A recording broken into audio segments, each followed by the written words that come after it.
B A honours राजनीति विज्ञान semester 1 discipline specific कॉकोस भारतीय राजनीतिक चिंतन में विचार और संस्थाएं ideas and institutions in Indian political thought syllabus विवरण कुल इकाइयां 6 इकाई 1 प्राचीन भारत में शासन कला इकाई 2 धर्म धम दंड इकाई 3 न्याय और नीति इकाई 4 सभा और समिति इकाई 5 राज्य राष्ट्र इकाई 6 वर्ण और जाति इकाई 1 प्राचीन भारत में शासन कला इस इकाई के प्रमुख अध्ययन बिंदु परिचय प्राचीन भारत में राजनीतिक संस्थानों की प्रकृति और ऐतिहासिक विकास राजशाही और शासन कला की उत्पत्ति के सिद्धांत प्राचीन भारत में राज्य विशेष रूप से कौटिल्य अशोक के धम्म में राज्य प्रश्न के प्रकार 1 अशोक धम्म की स्थिति की व्याख्या कीजिए 2 राजशाही और राज्यशिल्प की उत्पत्ति के सिद्धांतों का वर्णन कीजिए 3 प्राचीन भारत में राजनीतिक संस्थानों की प्रकृति और ऐतिहासिक विकास की संक्षेप में व्याख्या करें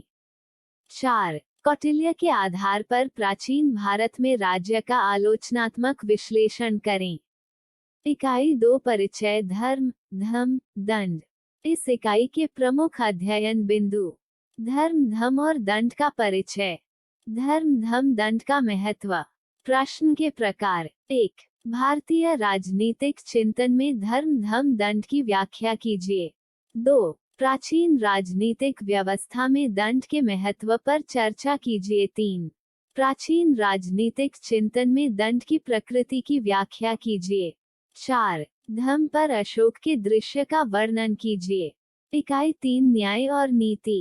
इस इकाई के प्रमुख अध्ययन बिंदु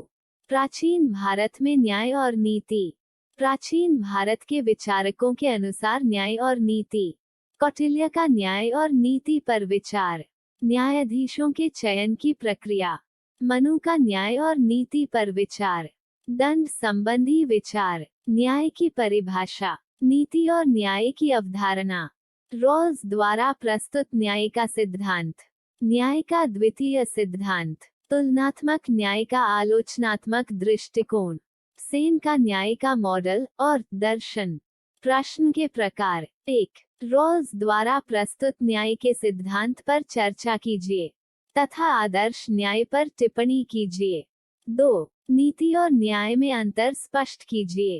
3 न्याय के सिद्धांत के संदर्भ में तुलनात्मक न्याय से क्या आशय है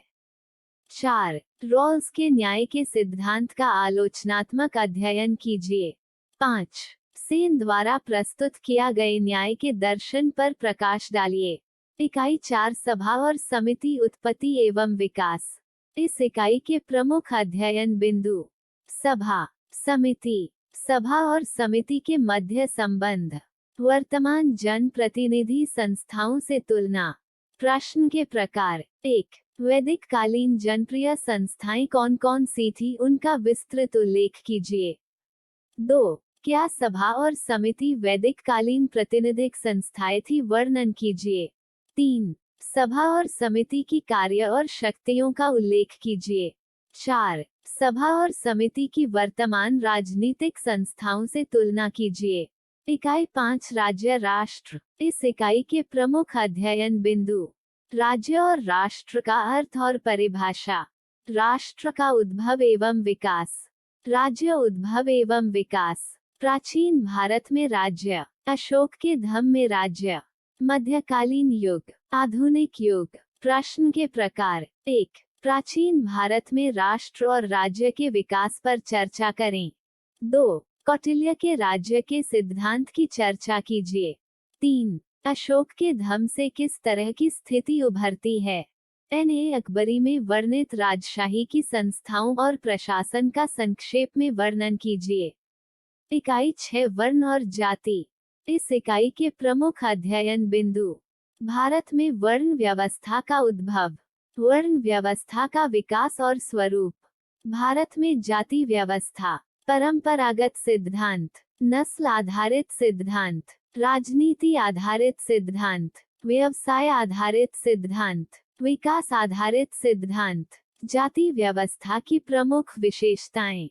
जाति व्यवस्था के प्रमुख कार्य। जाति व्यवस्था में शिथिलता। जाति व्यवस्था भारत के लिए अद्वितीय। वर्ण और जाति में भेद। प्रश्न के प्रकार। 1. वर्ण व्यवस्था का परिभाषित कीजिए और इसकी उत्पत्ति के विभिन्न सिद्धांतों का वर्णन कीजिए। 2. क्या वर्ण और जाति अंतर संबंधित है? आलोचनात्मक परीक्षण कीजिए। 3. भारत में जाति की व्यवस्था की उत्पत्ति के प्रमुख सिद्धांतों का परीक्षण कीजिए। प्रस्तुति समापन। आपका धन्यवाद। Disclaimer: This notes has been made after a lot of research, yet the accuracy of the answers may vary. The author assumes no responsibility or liability for any errors or omissions in the content of this notes. The information contained in this notes is provided on an as-is basis with no guarantees of completeness, accuracy, usefulness or timeliness.